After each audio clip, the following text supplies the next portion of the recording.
Ini masalah nyawa. Ya, aku banyak dibully, dibilang Menkesnya nggak ngerti kita masa distribusi. Ya ajarin saya distribusi dong. Kalau kita punya 140.000 pada butuhnya 280.000, mau distribusi gimana gitu. Kenapa di Malaysia harganya segini? Kok di Indonesia 3 kali lipat, 4 kali lipat? Saya bingung juga. Bilang, oh ini masalah pajak. Oh pajak hitung saya, ingatnya itu PPN 11%, 12%. Gimana? Enggak 300% gitu kan, pasti ada sesuatu yang lebih fundamental. Ini banker nih, hitungannya bagus nih. 280 juta, masa sih dikasih satu bangsa 12, ranjangnya jelek, kamar mandinya di luar. Gimana 12 orang antri kamar mandi kalau mau ke belakang? Nah itu yang kita atur. Dan kita udah research, cukup.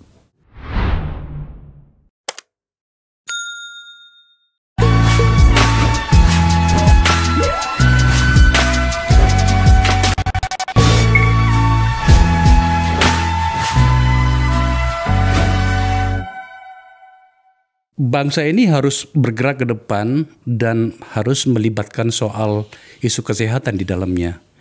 Begitulah tanggung jawab negara. Kami di sini selalu menggunakan kata negara sebab ini adalah poin terbaik dari seluruh diskusi kita menyangkut bangsa ini hari-hari ini. Dan di ranah kesehatan ada banyak isu di dalamnya. Saya kemudian harus mengejar orang yang paling bertanggung jawab dengan dunia kesehatan kita untuk hadir ke sini. Di antara kesibukannya luar biasa. Telah hadir Bapak Menteri Kesehatan, Pak Budi Gunadi Sadikin. Makasih banyak loh Pak Menteri. Sama-sama Pak Akbar. Ya asal tahu saja berbulan-bulan politik menjadi podcast ini sekarang. Harus mengisi ruang publik. Mengisi ruang publik. Ya, publik. Seperti yang saya sampaikan tadi, beberapa waktu dari saat kita ngambil gambar itu ada kontroversi yang muncul di publik dan sudah selesai tampaknya karena ancaman mogok segala macam dari saya berbicara tentang Sivitas Akademika khususnya Fakultas Kedokteran di UNER Surabaya. Bagaimana mereka menolak kehadiran dokter asing pada saat Kementerian Kesehatan mengeluarkan belait yang akan menghadirkan atau merekrut dokter kesehatan. Alam bawah sadar saya mengatakan bahwa ada informasi yang tidak cukup lengkap di sini. Maka kemudian saya undang Pak Menterinya. Sebenarnya prosesnya, kejadiannya, dan kasusnya seperti apa Pak Menteri? Jadi sebelum menjawab itu, tadi kan bukanya mengenai bangsa dan negara. Jadi saya boleh promosi sebentar. Oh boleh dong. Jadi nih Bang Akbar ya, kan Pak dua presiden ini ingin 2045 jadi Indonesia emas. Saya sempat diskusi, Pak Indonesia emas itu maksudnya apa sih gitu kan? Apa warnanya emas? Apa banyak emas? Enggak, pengen jadi negara maju Pak. Sebagai seorang ekonom, negara maju itu 13.800 Pak. GNA per kapita kita 4.800. Jadi bisa naik 3 kali lipat. Nah yang kedua, dalam sejarah bangsa-bangsa di dunia, itu semua negara atau bangsa bisa nembus itu high income country barrier limit yang 13.800 itu pada saat puncak bonus demografi. Karena namanya GNA itu pendapatan total penduduk dibagi populasi. Nah penduduk produktif paling banyak. Itu sebabnya kenapa bilang jadi besar. Nah aku bilang nih, sekarang gimana caranya sebuah orang rata-ratanya gajinya 13.800 atau 15 juta, bukan 5 juta supaya jadi negara maju. Cuma 2 syaratnya. Dia lebih sehat dan lebih pintar. Kalau dia nggak sehat, nggak pintar, maupun infrastrukturnya kuat, sumber daya alamnya hebat, nggak bakal jadi 5 juta. Jadi kalau ditanya tadi bangsa mesti sehat, nomor 1 memang sehat dan pintar. Kalau nggak bisa jadi negara maju. Dan saya argue kesehatan tuh lebih penting dari pintar. Gitu kan, boleh dong sebagai menteri kesehatan. Kenapa? Pintar itu pendidikan ngurusnya sesudah 4 tahun anaknya. Baru program pendidikan masuk. Program kesehatan ngurusnya minus 9 bulan. Pada saat ibunya hamil, kalau dia nggak kesehatan nggak benar, gizi nggak cukup, nggak stunting, bodoh anaknya. Jadi itu. Nah itu pengantar pertama ya. Jadi kesehatan itu penting untuk mendukung negara kita jadi negara maju. Nah yang kedua Pak, ini mengenai yang UNAIR. Saya malamnya itu lagi Zoom dan luring juga sama profesor-profesor terkenal UNAIR. Ada bekas rektor yang namanya Profesor Puruhito. Itu terkenal banget, ditanya Profesor Puruhito. Terkenal ya. Orang yang kita hormati. Itu ada namanya Profesor Paul Tahalele. Itu BTKV ya, kepala kolegiumnya. Kita ngomong bagaimana meningkatkan jumlah bedah jantung. Karena kurang kita di seluruh provinsi. Saya udah kasih alatnya, akan datang dalam 2 tahun ke depan. Dokternya nggak ada di 34 provinsi. Makanya saya datangkan yang dari Arab tuh waktu itu di Medan untuk melakukan dan bedah jantung bagi anak-anak kita yang tidak tertangani, antriannya sampai 2 tahun. Kemudian sekaligus juga mendidik anak-anak kita. Nggak tahu apa-apa, besoknya keluar. Saya lagi terbang sama Pak Jokowi itu. Jadi saya di WA banyak kan. Saya bilang, Pak Presiden, ini tiba-tiba aku menjadi orang paling berkuasa di dunia. Kita bisa ngalahin wewenangnya rektor, wewenangnya Nadiem untuk memberhentikan dekan EKFA. Aku bingung juga kenapa bisa dipersepsikan seperti itu ya. Tapi kan jadi nggak berani kita kontak rektor kan. Jadi saya kontak, ada apa sih? Itu pure masalah internal. Dan akhirnya terklarifikasi kan oleh beberapa event, termasuk juga orang-orang dalam UNER sendiri menceritakan itu sebenarnya pure internal, nggak ada hubungannya sama saya sama sekali. Kita jadi, aja terkejut. Isu itu bukan soal mereka atau orang-orang pinter di UNER itu, di kedokteran itu menolak kebijakan Anda untuk memasukkan atau merekrut dokter-dokter asing. Bukan sama sekali. Yang menolak kebijakan saya waktu undang-undang kesehatan jauh lebih banyak, lebih keras dan lebih brutal dari ini. Itu aja saya nggak masuk kuping kiri, kuping kanan gitu kan. Jadi kalau orang bilang, Pak jadi dendam, ya Allah saya sih kayak gitu udah biasa sejak mahasiswa gitu ya. Kita perbedaan pendapatan berargumentasi, bahasa sih nggak ada rasanya. Apalagi beliau kan nyampaikannya santun. Pak Profesor Bus ini kan nyampeinnya, ya saya nggak setuju, saya rasa wajar lah sebagai orang kita beda pendapat. Oke, kalau begitu biarkanlah teman-teman, dan tampaknya memang sudah selesai ya. Tapi kita tetap bicara soal itu karena tampaknya itu juga masih ada di dalam ruang publik kita, Pak Menteri. Apa benar Kementerian Kesehatan dalam hal ini negara akan merekrut dokter-dokter asing? Saya mencoba tadi malam untuk menghubungi beberapa kawan-kawan kita yang menyangkut soal ini dan mengatakan tampaknya iya, tetapi tidak sesimpel itu. Salah satunya adalah yang akan direkrut itu adalah hanya merupakan technical assistant, bukan spesialisnya. Seperti itukah ceritanya? Jadi Kementerian Kesehatan sebenarnya bukan Kementerian Kesehatan ya. Itu udah selesai mengenai dokter asing. Pemerintah dan DPR sudah mengizinkan dokter asing masuk. Jadi secara legal udah terbuka, ya. Apakah masuknya begitu saja? Enggak. Ada aturan-aturannya seperti apa, ya. Bahwa itu hanya asisten, saya tegaskan tidak benar. Jadi dokter spesialis lah yang kita arah untuk masuk. Oh, boleh dokter ahli spesialis. Justru dokter ahli yang kita masuk. Cuma saya ingin memberikan konteks kenapa kita buka, Bang Akbar ya. Itu masalahnya bukan karena dokter kita tidak mampu, bukan karena ini akan mengambil lahannya mereka. Ini masalah menyelamatkan nyawa. Ya kan saya masuk, saya lihat kan 300.000 orang meninggal karena stroke setiap tahun. 250.000 jantung. Kenapa? Karena akses ke dokternya kurang. Pak, nggak ada alatnya. Nah, saya bagi ini alatnya sekarang kan, cath lab untuk jantung dan stroke. Tadi hanya ada di 44 dari 514 kabupaten kota. Ya jelas saja meninggalnya banyak kan ya. Saya bagi, naik sekarang udah 230-an dalam 18 bulan. Nggak ada dokternya, 130. Begitu nggak ada dokter kita bingung kan. Didik dokternya. Nggak ada sekolahnya, nggak ada tempatnya, nggak ada bangkunya. Bangkunya BTKV itu bedah torak kardiovaskular yang saya ngomong dengan Pak Purhito dan Pak Paul. Itu hanya ada di UNAIR dan UI. Itu paling berapa sih? 15, 20 satu angkatan.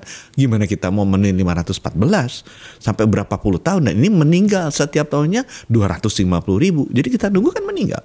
Akhirnya saya cari sampai ke Cina, ke Jepang, sama ke India supaya bisa train orang-orang Indonesia hands on. Dapat 100, tetap kurang. Nah buat saya, aduh saya ini takut kan, begitu saya meninggal nanti ditanya sama Tuhan, kamu udah jadi menteri powerful, itu 250.000 kamu ngapain aja? Pak, saya takut dibully Pak di sosial media, jadi saya nggak berani ngebatak dokter asing. Masuk neraka saya mesti meninggal. Pak, saya dibully nggak apa-apa, yang penting lebih takut nanti masuk neraka karena saya punya wewenang nggak datengin orang buat nyelamatin nyawa. Iya, gitu. Artinya Pak Menteri, publik ingin sebuah ketegasan bahwa per hari ini, per situasi ini, kita masih kekurangan dokter spesialis. Sangat kekurangan. Kita ada sedikit data ini Pak Menteri, ciri khas kita di sini. Coba kita lihat jumlah provinsi yang kekurangan dokter spesialis itu memang ternyata hampir di semua provinsi ya. Dalam catatan kami di sini hanya ada 3 daerah yang cukup tersedia dokter spesialisnya, Jakarta, Yogyakarta, dan Bali.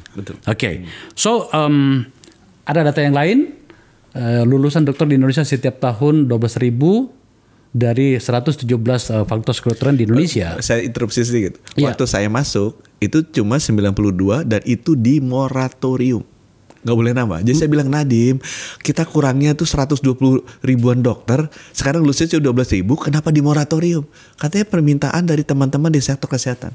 Jadi itu sesudah saya minta ke Nadiem buka. Untuk informasi Pak Akbar, tahun 2022 itu di moratorium, nggak boleh nambah. Kehadirannya atau pendirian sebuah tidak boleh ada fakultas kedokteran. Fakultas kedokteran. Itu sampai saya ngomong sama Pak Haidar Muhammadiyah, dia bilang, Pak Menkes bantuin. Akhirnya saya bantu. Oh, ini kok baru kita tahu nih.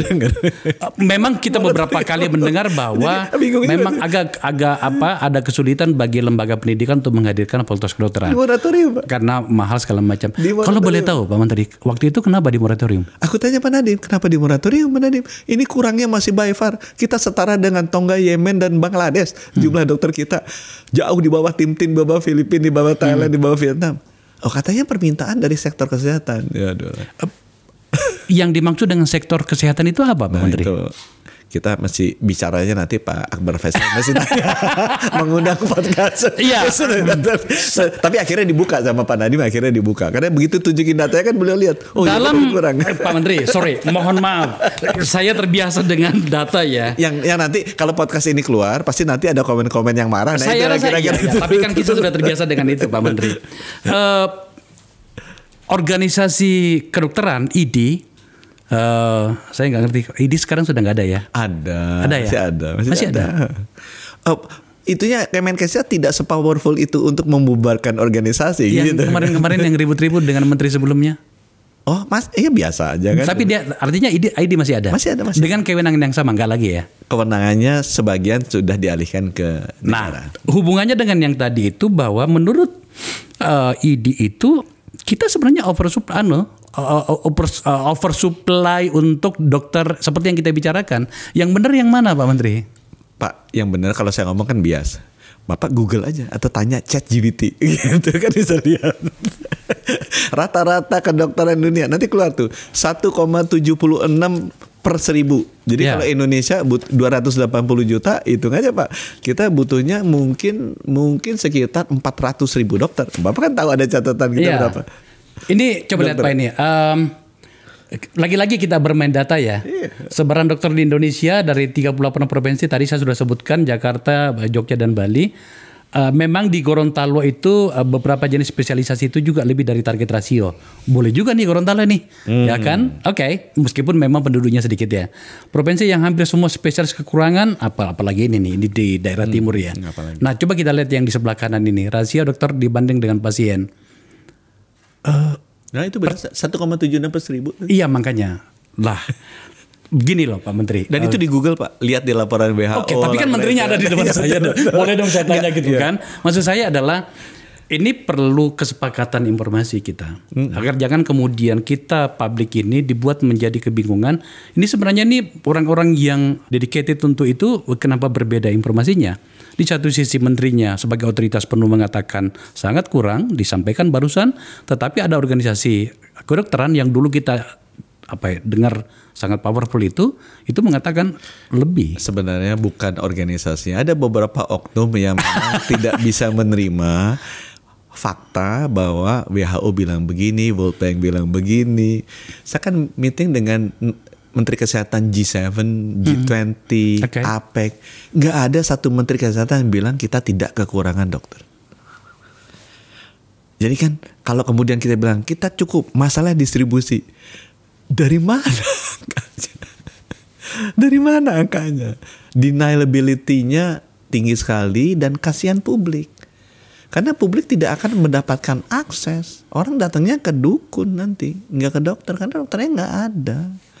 Ini masalah nyawa. Ya, aku banyak dibully, dibilang Menkesnya nggak ngerti, kita masa distribusi. Ya ajarin saya distribusi dong. Kalau kita punya 140.000 pada butuhnya 280.000, mau distribusi gimana gitu.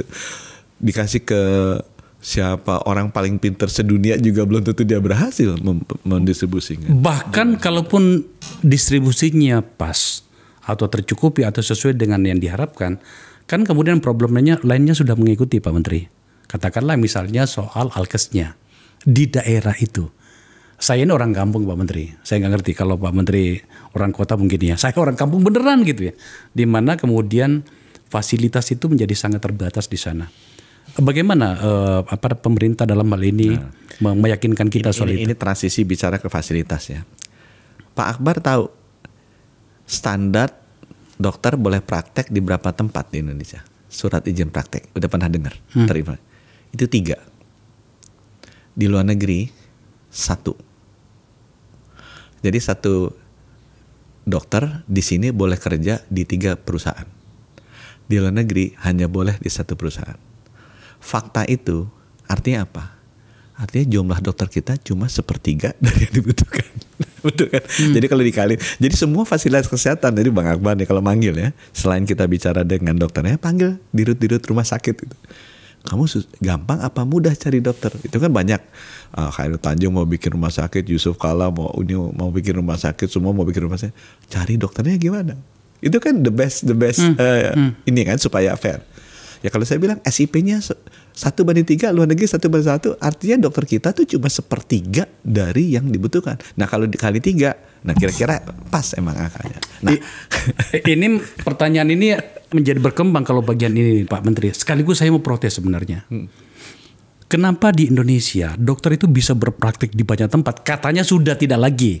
Masih. Tapi tampaknya masih terjadi. Masih 3. SIP-nya 3. Nah itu yang sensitif. Kalau mau diturunin 2, wah bisa rame. Ya, jadi saya bilang ya udah dibanyakin dulu aja jumlah dokternya. Toh nanti dengan demikian akan lebih terpopulasi, rumah sakit bisa memilih. Nggak usah ngambil dokter yang udah praktek di tempat lain. Ada luar negeri 1 tempat praktek umumnya. 1 yang resminya. Nah jadi balik lagi sekarang. Memang kalau kita kejar, ini kan isu sensitif nih. Jumlah dokter untuk sekelompok profesi. So, nanti dibilang ya alatnya nggak ada, gimana kita bekerja. Nah Kementerian Kesehatan mulai tahun ini membagikan ribuan alat canggih ke seluruh puskesmas, 514 kabupaten kota, RSUD, 34 provinsi, upgrade langsung. Udah dapet, tinggal kita deploy aja. Jadi misalnya Pak, kanker paling banyak payudara. Payudara itu kalau deteksi dini ketahuannya stadium 1, 90% bisa sembuh. Ketahuan stadium 3, 90% wafat. Nah untuk periksa kanker payudara butuh alat namanya mamografi. Saya masuk 3.200 rumah sakit yang punya mamografi cuma 300. Iya pantas nggak terdeteksi, nggak ada alat. Sekarang aku bagi ini 514 kabupaten kota dengan mamografi. Masing-masing kabupaten ada 1 kabupaten. Ya nggak cukup harusnya. Cuma seenggaknya kita cover dulu kan. Ya, masing-masing ada. Penyakit paling banyak meninggal nih. Fakta nomor 2. Stroke 300.000 setahun. Jantung 250.000 setahun. 500.000 juta nih. Padahal Pak Akbar tahu kan penanganan COVID kalau yang dicatat resmi 500.000 juta, aslinya mungkin 1,5 gitu. COVID juga begitu kan. Nah ini meninggal 1 juta. Saya tanya ke ahli jantung sama stroke. Kalau dia ketahuan dan di treatment 4,5 jam, dalam 4,5 jam, misalnya dari door to balloon, di balon dipasang ring atau thrombectomy coiling, 90% survive.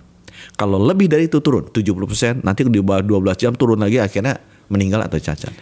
Nah ini alat yang ada. Kan kalau 4,5 jam nggak bisa orang Sukabumi dibawa ke Bandung dong, atau Cirebon, harus di kabupaten kota kan. 514, yang ada cuma 44. Tar dulu Pak Menteri, ini saya kok jadi agak kebingungan ya, karena gini, ini Mas Budi itu jadi menteri tahun 2023 Desember, ngurusin COVID, jadi menteri bukan menteri 2020 ya. Oke, artinya baru Desember. Sekitar 3 tahun yang lalu ya. 3 tahun yang lalu. Enggak, pertanyaannya itu begini. Sekarang berapa APBN untuk kesehatan? Sekarang sekitar 90 triliun. 90 triliun. Saya jadi menteri turun terus.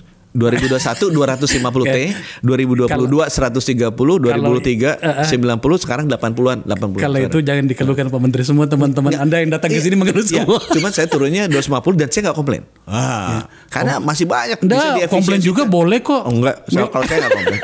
Masih banyak bisa diefisiensikan. Ya oke. Nah, maksud saya begini. Ini sedikit agak geser usinya nih, menyangkut dengan pengadaan alkes. Catatan di KPK itu banyak sekali kasus yang sedang mereka tangani, termasuk di kejaksaan, itu menyangkut dengan industri atau bisnis alkes. Saya jadi bingung bahwa ternyata katakanlah mamografi namanya tadi ya, mamografi untuk kanker payudara itu bahkan hanya ada berada di kabupaten, segala macam gitu ya. Lah selama ini memang pengadaan alat kita itu seperti yang dikatakan orang dong. Apa itu bahwa banyak orang di rumah sakit yang kebingungan tiba-tiba diberikan alat yang canggih tapi belum pernah ada pelatihan untuk itu, bahkan dokternya tidak ada dan seterusnya.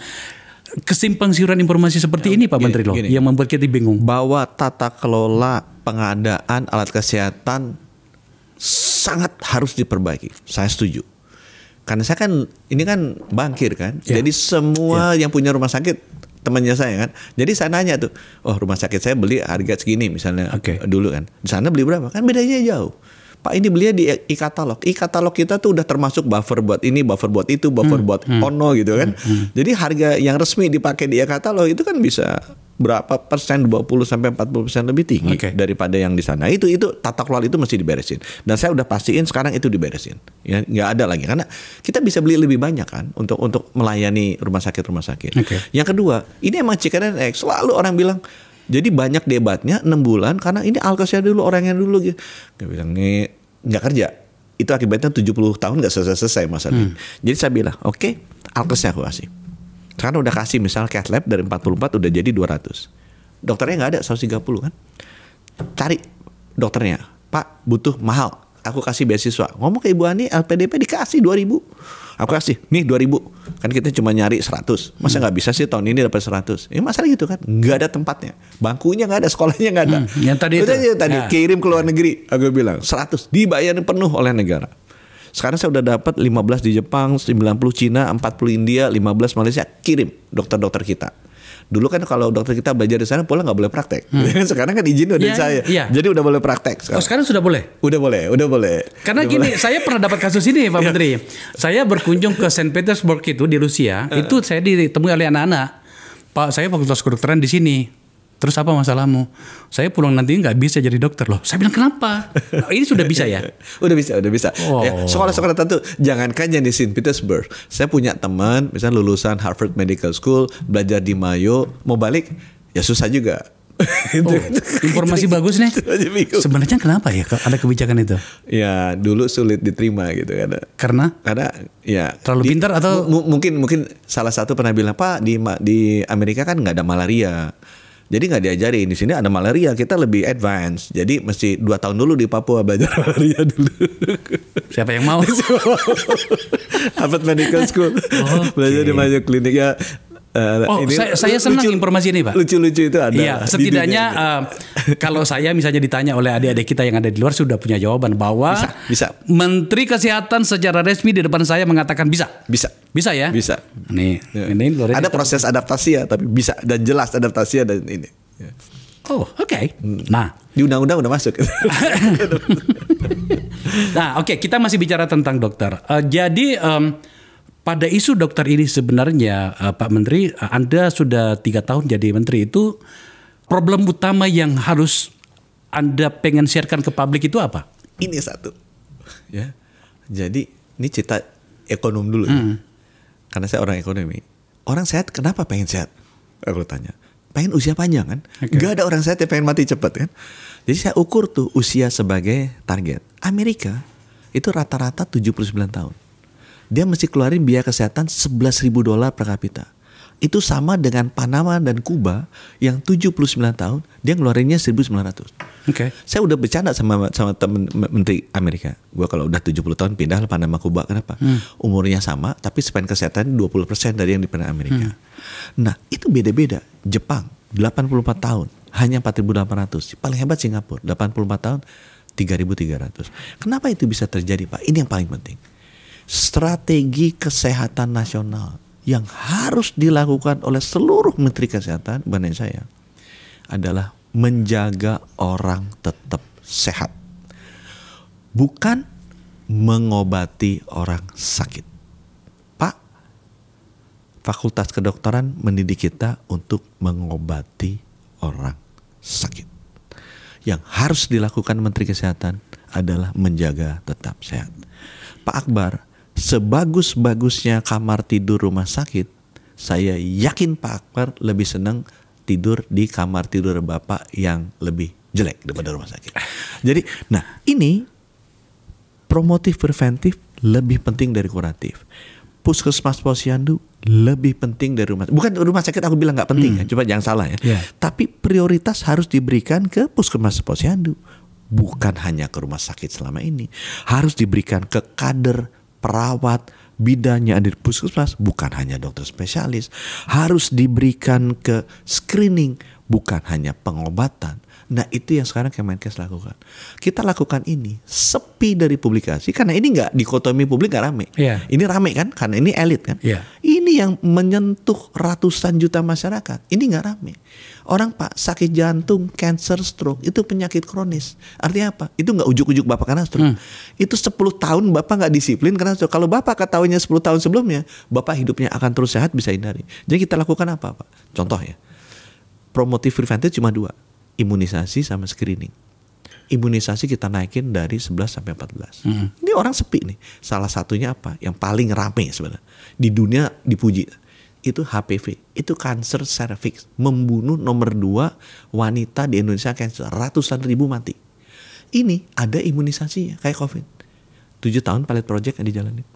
Sudah jalan? Sekarang jalan tahun lalu. Contoh yang nomor 2. Kematian ibu anak banyak yang meninggal. Itu komplikasi pada saat lahir. Aku tanya, apa nggak kelihatan di USG? Ya kelihatan. Bayi ada berapa sih lahir? 4,8 juta. Jadi kita 1 tahun Singapura, 1 Singapura tuh lahir. Lahirnya di mana? Puskesmas. Emang kenapa nggak di USG aja?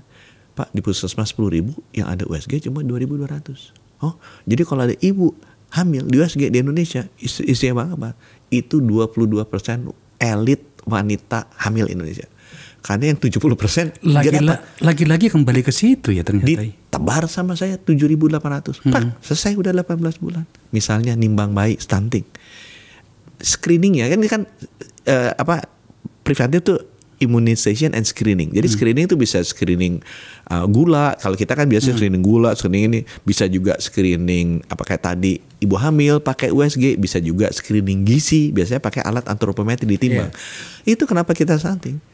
Nimbangnya di Posyandu, timbangnya pakai alat kuno banget yang namanya dacin. Jadi udah itu bisa meleset setengah kilo. Saya udah jadi stunting jadi nggak stunting. Akhirnya kita bagi 300.000 timbangan. Itu aja kita simpel-simpel. 300.000 Posyandu selesai dalam 2 tahun. Itu nggak populer, nggak berisik, tapi itu menyentuh masyarakat. Kenapa nggak populer? Karena bukan isunya elit-elit kelompok ini. Padahal justru ini Pak, kalau ditanya paling penting apa? Pak, tugas Menteri Kesehatan menjaga masyarakatnya tetap sehat, bukan hanya mengobati yang sakit. Ini anggarannya harus lebih besar, waktu harus lebih besar, karena siapapun manusia Indonesia kalau bisa jangan sampai sakit. Atas nama publik, Mas, Pak Menteri, kalau Anda mau bicara tentang yang barusan seperti ini tidak di tempat lain, datang ke sini, tak kasih tempatnya. Karena menurut saya juga kaget sendiri nih. Oh ternyata sampai besitu ya anunya problemnya. Kalau tidak soal elit ya kita tidak bicarakan. Saya kasih contoh nih. Kan penyakit paling banyak meninggal stroke sama jantung. Jadi kalau 2 ini diberesin selesai. Aku yakin temennya Bang Akbar pasti sudah ada yang kena stroke, kena serangan jantung. Banyak. Pasti yang hidup pasti ada yang wafat. Banyak. Pak, stroke sama jantung itu kan kronis. Jadi gak ujuk-ujuk. Pasti 10 tahun. Itu cuma diperiksa 3 hal. Kalau mau benar ya dia harus diatur 2. Makan mesti ikut kata Nabi, berhenti sebelum kenyang. 2, WHO bilang olahraga 30 menit sehari, 5 hari seminggu sampai kita wafat. Olahraga mau main bola, volley apa segala macam. Nah diukurnya cuma 3. Ini udah kita lakukan atau kita nggak lakukan. Ukuran 3. Tekanan darah mesti di bawah 130/85. 2, gula darah harus di bawah 200. Atau bagusnya HbA1c di bawah 5,7. 3, lemak darah, kolesterol harus di bawah 200. Atau bagusnya LDL di bawah 100. Ini Pak, kalau Bapak ukur 3 bulan sekali, hasilnya di atas, itu obatnya gratis di puskesmas. Jadi datang ke puskesmas sudah tinggi, dikasih tuh amlodipin, gula dikasih metformin, ini dikasih. Kalau ini Bapak lakukan, insya Allah Bapak nggak akan kena serangan jantung stroke. Usianya minimal sama dengan rata-rata Indonesia 72 tahun. Syukur-syukur kayak Ratu Elizabeth. Nggak pernah sakit, 95 tahun, besoknya langsung wafat. Nah, gitu. Ini terpesona saya lihat seorang banker yang alumni nuklir bicara sedetil ini. Terpesona saya.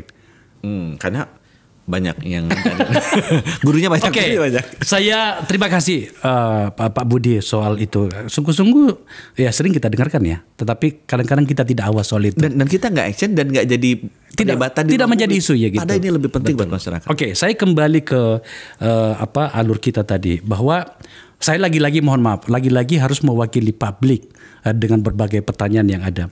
Kembali pada soal dokter tadi itu adalah soal basi sebenarnya, tapi akan sangat bagus kalau menterinya yang menjawab soal pelayanan dokter berikut dengan fasilitas.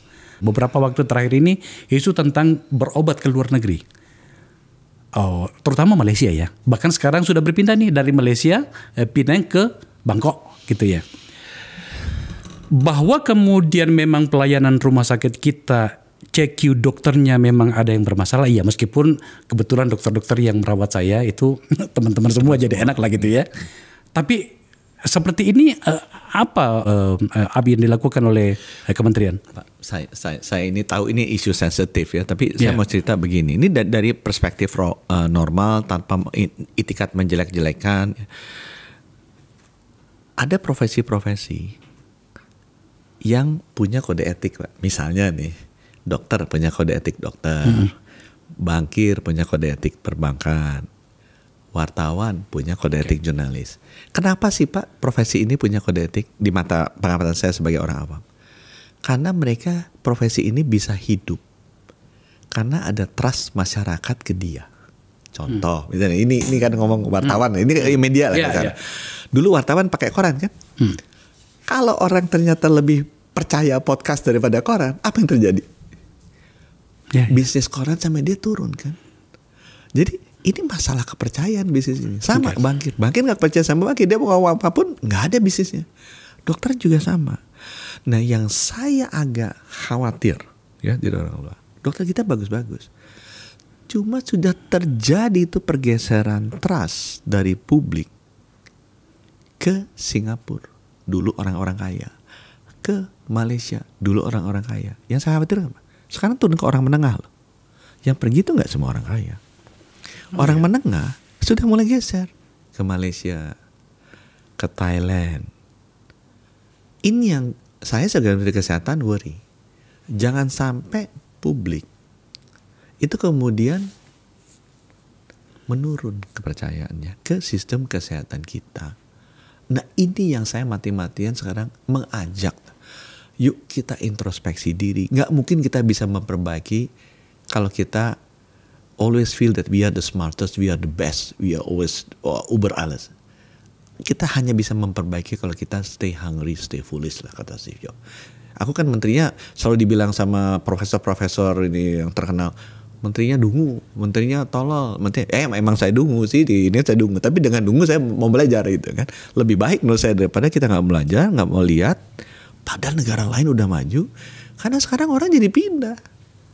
Jadi pindah ke saya. Itu yang buat saya khawatir. Itu tugas saya untuk mengangkat. Ada data Pak Menteri soal ini, pemirsa. Saya tiba-tiba terhenyak nih. Kalau dulu kan memang kelas atas ya, orang berapa dia dirawat di Mount A di Singapura, kemudian Penang juga awal-awalnya. Oh sekarang sudah bergeser ke kelas menengah ya? Pak. 1 juta orang kan yang pergi ke sana ya. Dan buat saya gampang. Saya kalau datang, saya kan terima WA kan. Saya terima WA dari orang, Pak komplain kan, saya di sini bayar segini, kemarin yang harga obat itu kan. Ini kan orang menengah. Kalau orang kaya kan mana komplain harga obat, gitu kan. Kalau Bang Akbar kan mana komplain harga obat, cat bapak pun dibayar ada duitnya. Kalau yang komplain harga kan orang menengah. Pak kenapa di Malaysia harganya segini? Kok di Indonesia 3 kali lipat, 4 kali lipat? Saya bingung juga. bilang, oh masalah pajak. Oh pajak hitung saya ingatnya tuh PPN 11% dulu. Gimana? Enggak 300% gitu kan. Pasti ada sesuatu yang lebih fundamental. Ini banker hitungannya bagus nih. Dari mana? Oh, pajak sampai 3 kali 11 33%, bedanya kok sampai 200%, 300%. Pasti ada masalah lain selain pajak gitu kan menurut saya kan. Nah itu kan orang menengah yang ngomong mengenai harga. Banyak Pak yang WA ke saya ngeluh, layanan di rumah sakit sana kok lebih murah, diagnosa lebih benar, harga lebih murah. Orang kaya nggak bakal. Apa yang Mas Budi lakukan untuk kemudian kita tidak bisa menghalangi orang untuk mencari pengobatan yang terbaik, betul. Tapi setidaknya kan harus ada perbaikan dong. Nah itu sebabnya saya bilang, saya mengajak karena saya nggak mungkin melakukan perbaikan ini sendiri. Semuanya mesti ikut. Tapi saya ingat ya, yuk kita sama-sama sadar. Saya tuh di sini pengen bilang, saya mungkin ngomongnya nggak terlalu mengenakan, tapi lebih baik kita rendah hati gitu kan, daripada enggak gitu. Aku pikir kalau mereka lebih bagus, kenapa mereka lebih bagus? Alat nggak ada, oke aku kasih alat.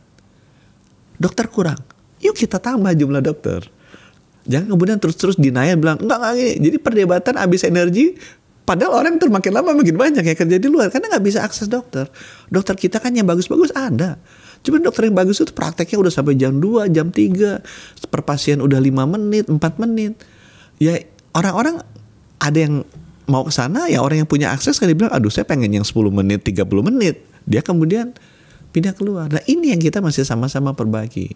Nah sebagian udah mulai memahami sih bahwa niatnya Menteri Kesehatannya itu seperti ini. Dan makanya, merubah ini emang gak mudah. Mas Budi, makanya saya tanya tadi, ID itu masih ada enggak? Ada.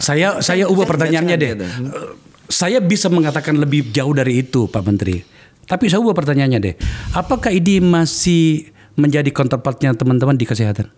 Masih. Semua organisasi profesi itu selalu kita undang kalau ada kita kepentingan apa-apa. By the way ya, Ketua ID itu nggak pernah ada yang diajak Menteri Kesehatan ikut World Health Assembly. Ini kayak World Bank meeting gitu ya. Diajak Satu-satunya ketua ID yang pernah ajak ya zamannya saya. Kenapa sampai saya bertanya seperti itu? Sebab kami melakukan riset juga. Tampaknya memang itu tadi, lagi-lagi kita kembali ke diskusi awal kita tadi bahwa tampaknya ada memang perbedaan cara pandang antara otoritas kesehatan dalam hal ini kementerian Pak Menteri dengan teman-teman di organisasi ID itu. Wajar menurut saya, dan saya orangnya terbuka. Saya memahami ini apa organisasi profesi. Dia kan membawa perspektif anggota profesinya kan yang 240.000 atau berapa itu dokter. Saya kan Menteri Kesehatan Republik Indonesia ditunjuk oleh Pak Jokowi. Pak Jokowi kan membawa mandat dari 280 juta rakyat tuh. Jadi kalau saya membawa perspektifnya 280 juta masyarakat, ini membawa perspektif 240.000 dokter, ini ya pasti ada perbedaan. Tapi buat saya perbedaan itu kita diskusikan. At the end of the day, kan ya kalau di agama saya kan agama Bapak juga, manusia yang terbaik adalah yang bermanfaat bagi sesama manusia gitu kan. Ya, jadi aku bilang ya udah kita cari jalan tengahnya supaya manfaatnya paling banyak buat masyarakat. Sebuah jawaban yang bijaksana menurut saya, meskipun saya tahu arah kemana. Pak Menteri, kita agak maju sedikit, waktu kita terbatas. Soal KRIS, kelas rawat inap standar, yang dari 12 tempat tidur menjadi 4 tempat tidur. Logikanya ini menjadi lebih baik ya, lebih baik, naik ya.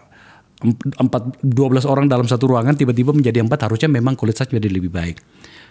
Tetapi kan efeknya ada. Salah satunya dalam catatan saya ini adalah rawat BPJS itu pasti ada pengaruhnya di situ. Ini bahasa sebenarnya bahasa parlemen ya.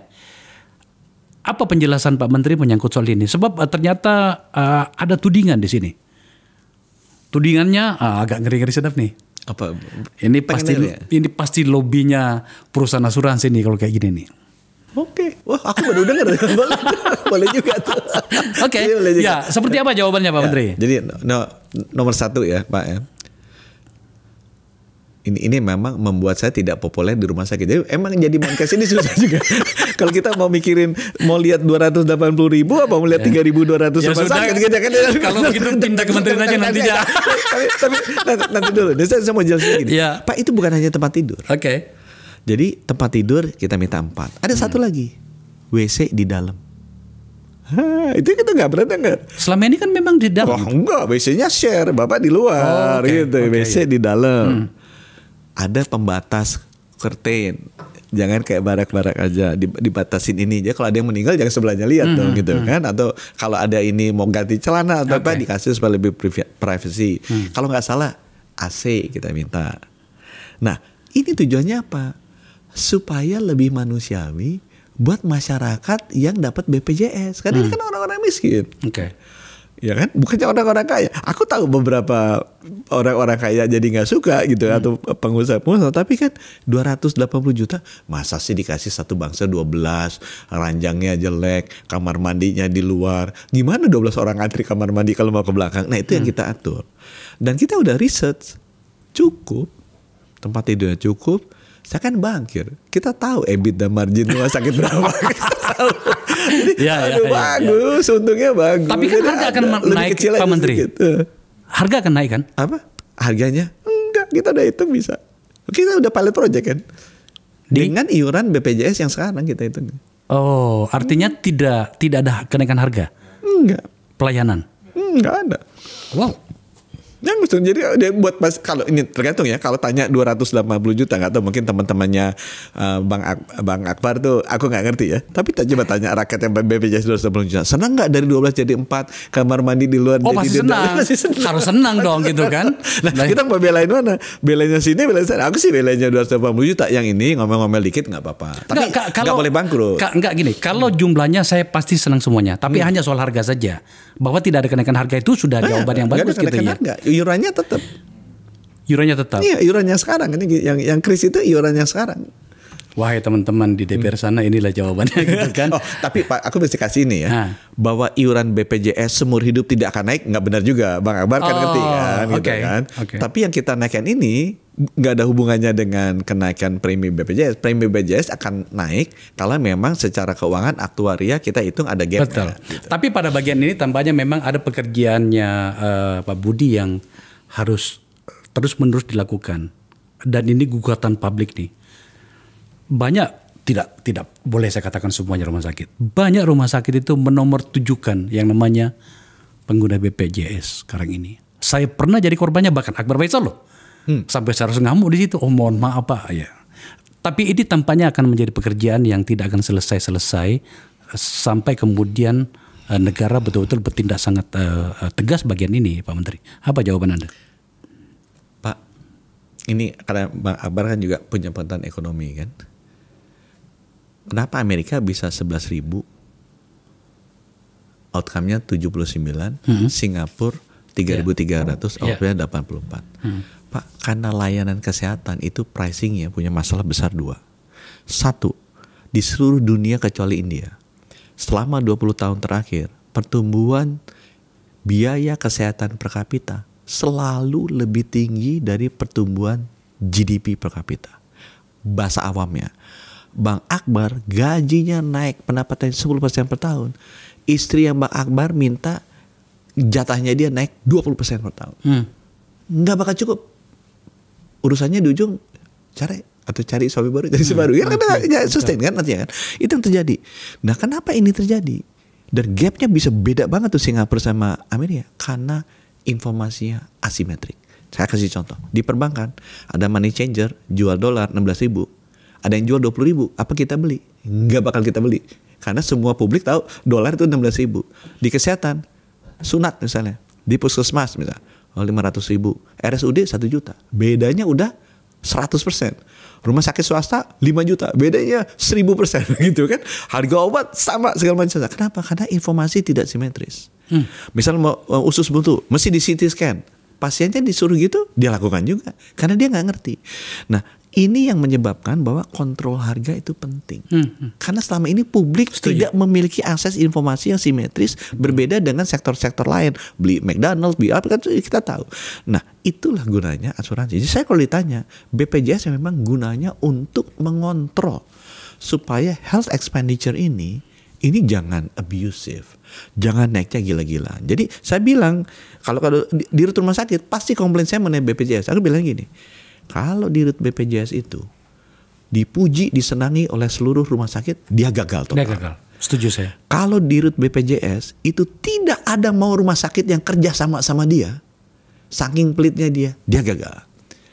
Tapi Dirut BPJS akan berhasil kalau semua rumah sakit cari-cari BPJS, tapi kesel sama BPJS.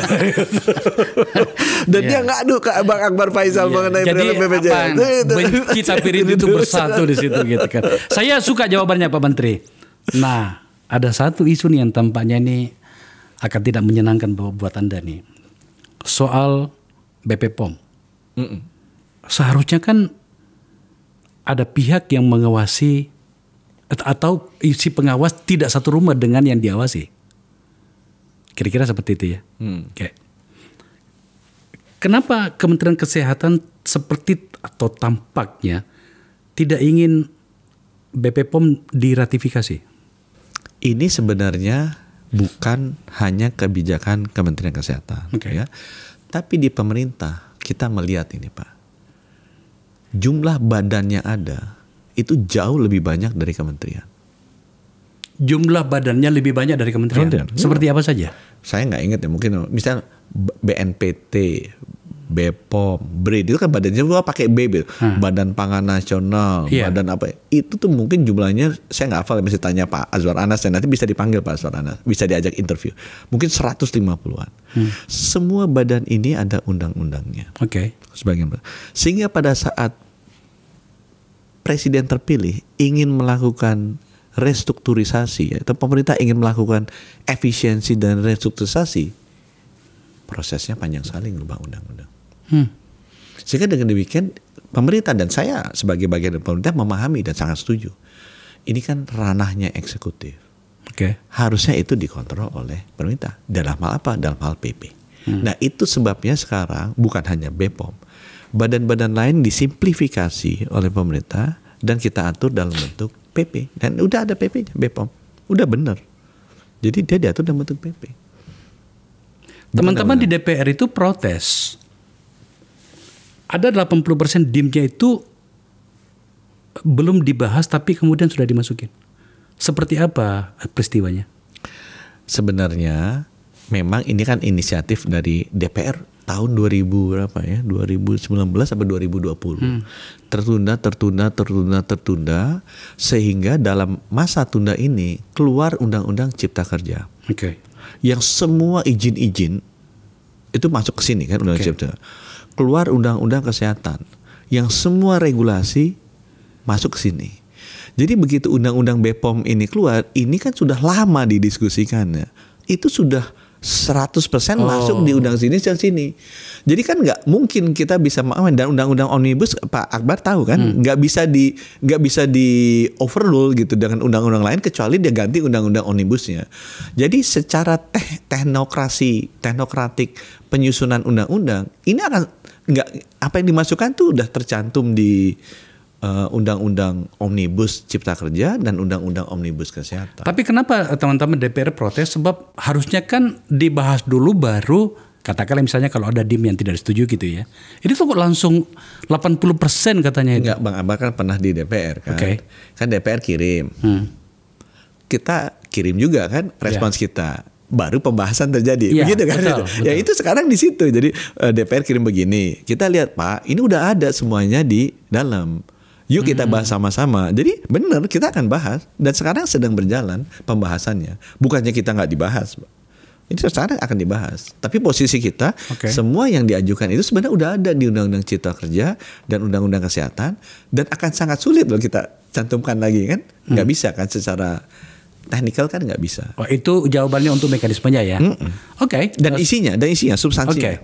Itu sebuah jawaban yang menurut saya perlu publik dengarkan. Tapi lagi-lagi tentang BP POM Pak Menteri, ada banyak isu di situ. Ada banyak isu tentang bagaimana mekanisme kerja BP POM, relasi orang per orang dengan perusahaan farmasi dan segala macam itu. Itu sebenarnya seperti apa modal pengawasannya agar kemudian itu nggak terjadi karena berbahaya sekali. Ini kan BP POM pengawas nih, tapi kalau dia terlibat permainan cinta dengan produsen obat itu publik nantinya yang akan kena.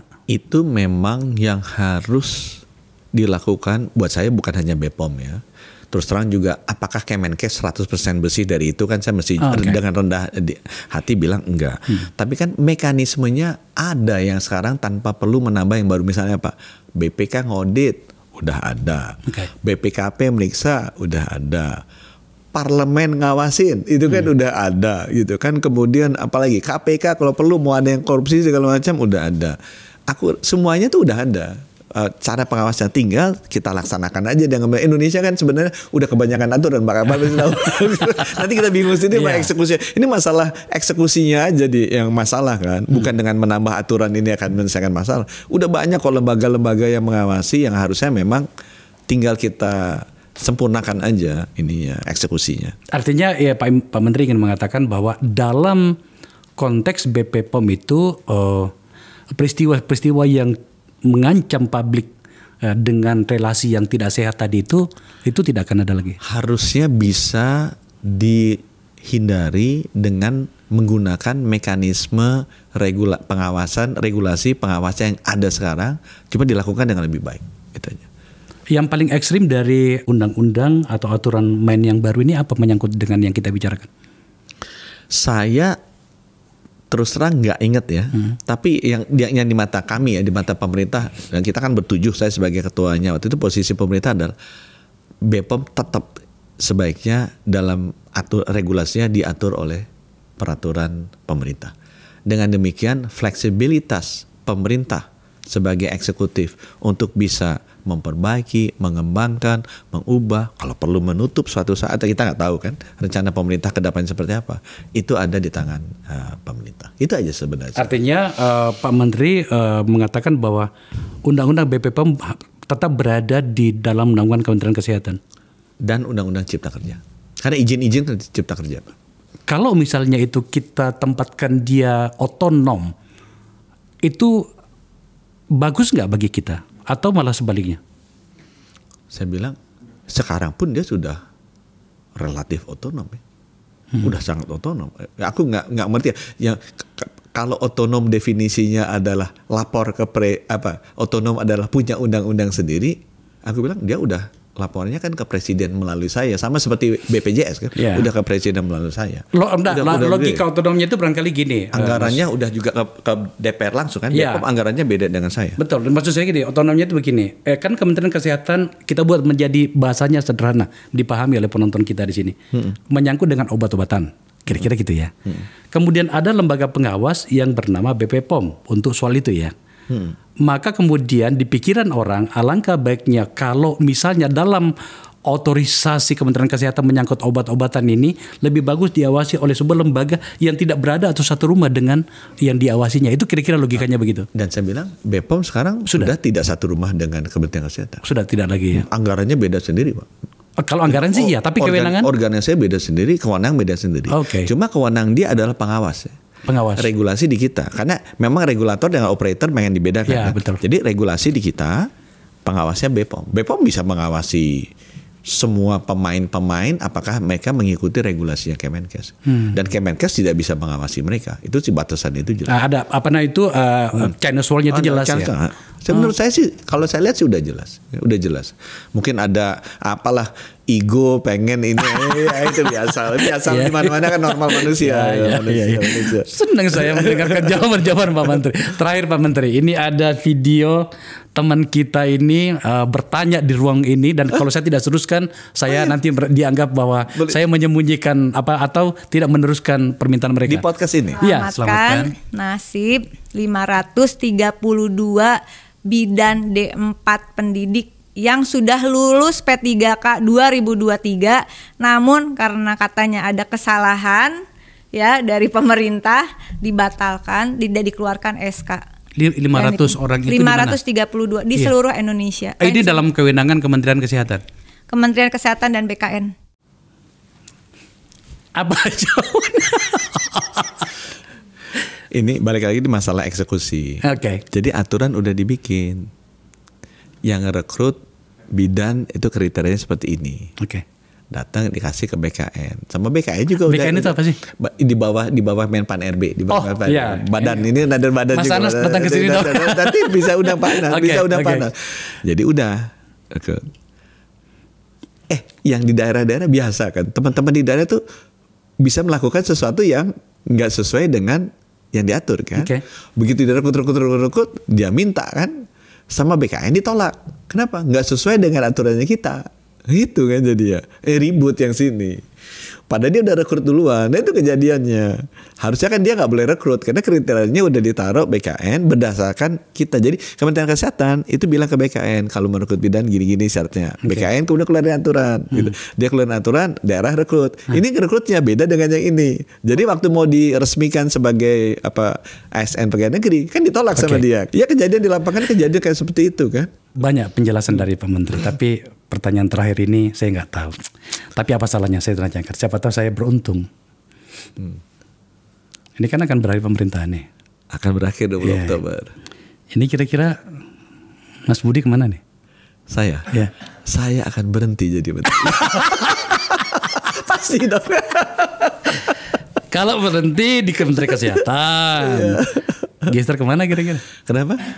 Saya punya pilihan macam-macam gitu kan. Yang pertama, apakah mau buka podcast kayak Bang Apa? Cocok itu. Saya dukung gitu ya. Enak juga kan kerjanya waktunya ini. Kayaknya saya bisa deh jadi podcast, udah ikut berapa kali udah bisa. Iya. Saya tahu arahnya kemana. Pak Menteri terima kasih ya. Sudah memberikan kita informasi yang tampaknya tidak cukup detail di banyak tempat. Kalau Pak Menteri, ini forum ini memang kritis. Kadang-kadang pertanyaannya itu menjengkelkan. Tetapi menurut saya kita sudah harus mulai berdiskusi sampai pada level di mana kita saling memahami bahwa memang ada banyak yang harus kita perbaiki. Dan jawaban dari Pak Menteri ini setidaknya menjawab, saya lihat itu lebih dari setengah pertanyaan publik menyangkut dengan domain dari kewenangan dari Kementerian Kesehatan. Pak Menteri, Mas Budi, terima kasih sekali lagi. Sama-sama Bang Akbar. Pemirsa, itu percakapan kami. Anda lihat bagaimana banyak sekali ternyata yang bahkan saya tidak tahu. Dan hari ini mendapatkan jawabannya. Itulah pentingnya kita bercakap-cakap. Dan ya memang hanya soal waktu saja. Apapun namanya, wahai Indonesia, kita harus saling bercakap-cakap. Terima kasih telah menyaksikan acara ini.